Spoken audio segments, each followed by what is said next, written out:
Hi, Assalamualaikum.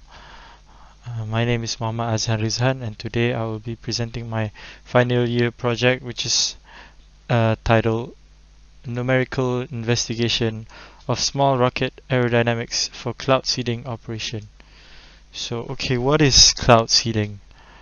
Cloud seeding operation aims to inject a flare that goes into the cumulonimbus cloud that is about to. For the project background, the MTC Hemorrhal operation involves three stages, uh, which in, which includes the ignition of the rocket motor, the deployment of the flare that's going to the cloud that's about to rain, and the parachute deployment, as you can see here from this animation.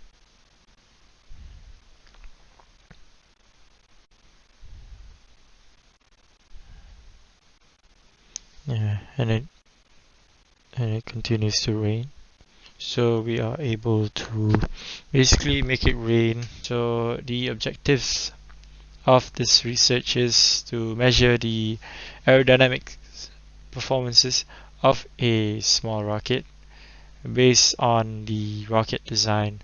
So specifically the objectives of this project is to evaluate the drag coefficient of the rocket at a constant cruising speed, which is at apex, meaning at the highest elevation. And secondly, the to lower the induced drag coefficient of the motor rocket.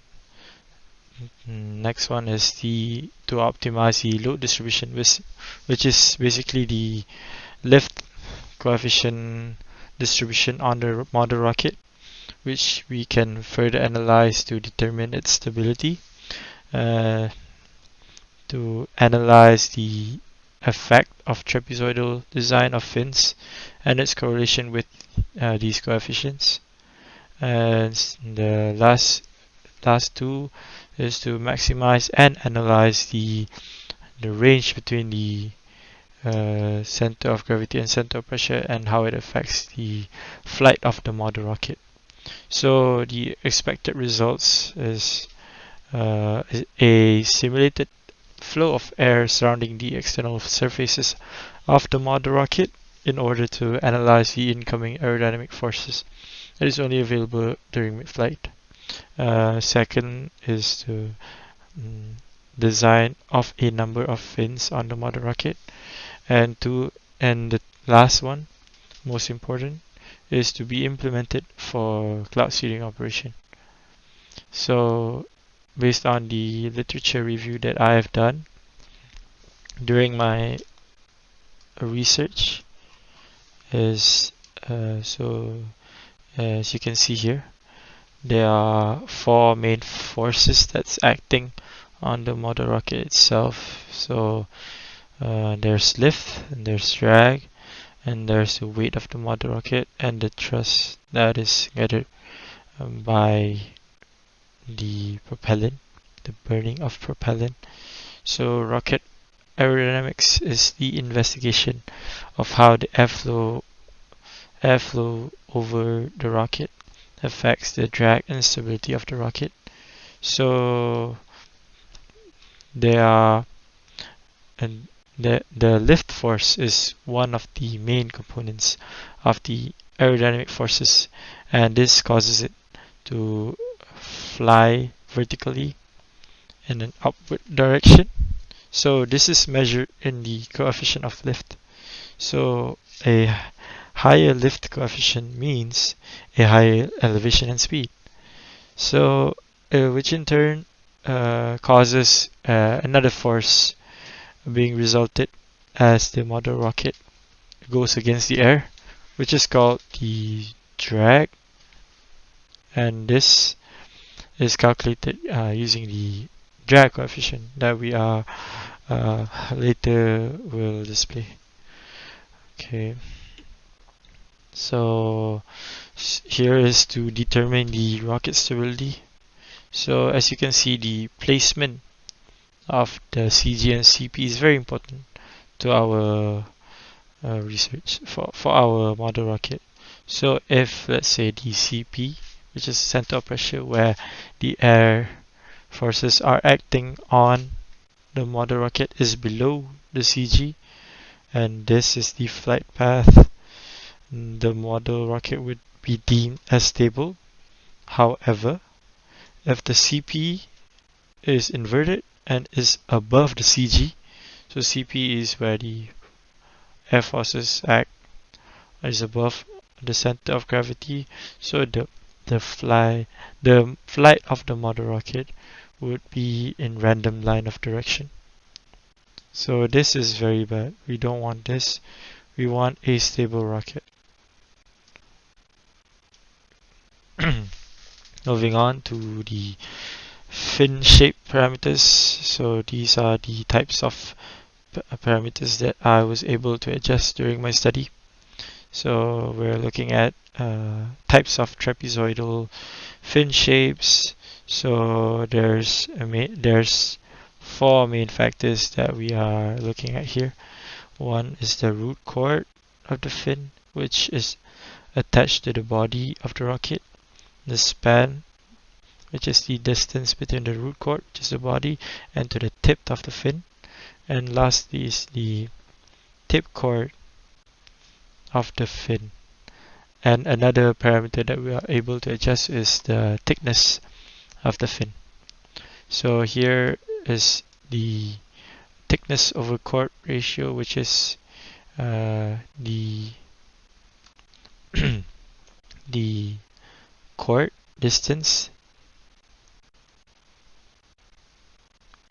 between these two chords, the base root chord and the tip chord distance, which is CD, and then the length from A to B is the thickness over chord ratio, which we will later look during this presentation. So the methodology used during this research is 5 steps. So number 1 is design a 3D model using OpenVSP, an open source software. The secondly is to apply ComGeom and DGenGeom. And third is determine the V0 using parasitic drag. Fourth, using a solver process using VSP Aero. And fifth is analyzing post-process. So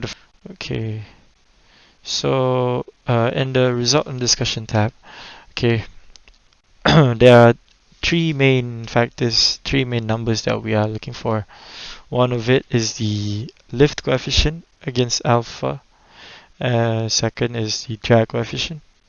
And the third one is the load distribution. The main factor we're looking at is load distribution of the lift that's acting on the model rocket. So during the first design, I've used a parameter of these sets of parameters. Okay, so in order to prior to simulating using OpenVSP, we must add a value of excrescence in order to simulate a better coefficient, a better guess of the drag and lift coefficient. So in this menu, I added a 10% of excrescence. So initially the drag coefficient was to be found as 0.0158, and later on it gave us a estimate of 0.016 drag coefficient due to a number of factors, namely the interference drag, the body drag, the phase drag, that is caused by the surface finish and irregularities, and also multiple body components combining in together. So this would in turn give us a bigger drag coefficient depending on the type of form factor of the model rocket. Okay, so in the first analysis, we are able to analyze the lift coefficient against the angle of attack of the model rocket. So this happens during mid-flight when the change of 10 degrees of the angle of incoming air that's attacking the model rocket. So as you can see here, the lift coefficient was found at accurately at 0.58. And then secondly is the drag coefficient. So as you can see here, the red line is the initial drag and lift line graph. So this does not include any drag because we haven't accounted for 10% of the parasitic drag that I have explained just now. So the yellow line gives us a better estimate of a real world flight. So the lift coefficient was to be found at 0.58, but the drag coefficient is found at 0.025, somewhere in the middle. Okay, third data that we're looking for is the stability using the load distribution analysis. So this shows us the lift force that's acting on the mother rocket. So this what we're looking for, what we want is a symmetrical line of graph, and this shows a better load distribution, which in turn means better rocket stability. Okay, moving on to results and discussion. So I was able to find the direct effects of adjusting the trapezoidal fin parameters at apex, meaning the highest elevation, highest speed the model rocket is able to obtain. So here is the table that I've managed to fill in. So in order to create a conclusion, we must have a lower boundary and upper boundary of these types of parameters. Okay, so it was found that the root chord is okay. So this is the lower boundary, and this is the upper boundary, and this is the first model that we've used that we are going to benchmark against. So this middle value will remain the same for throughout and the change in fin parameters. So in the lower boundary root chord, which is 5 centimeters, it is found that the lift force that's acting on the model rocket is 0.165. However, it has a very low drag force of 0.02. And as you can see on this table, it slowly increases. This basically means it doubles up, and the drag coefficient also increases. So this remains true due to the Newton's third law of motion. So the model rocket experiences a higher lift, thus it experiences a higher drag. So this is also true by if we extend the root chord to 15 centimeters long, it would have a positive effect on the lift force. However, at a price of a higher drag. So as you can see here, so this this graph shows us basically what we want.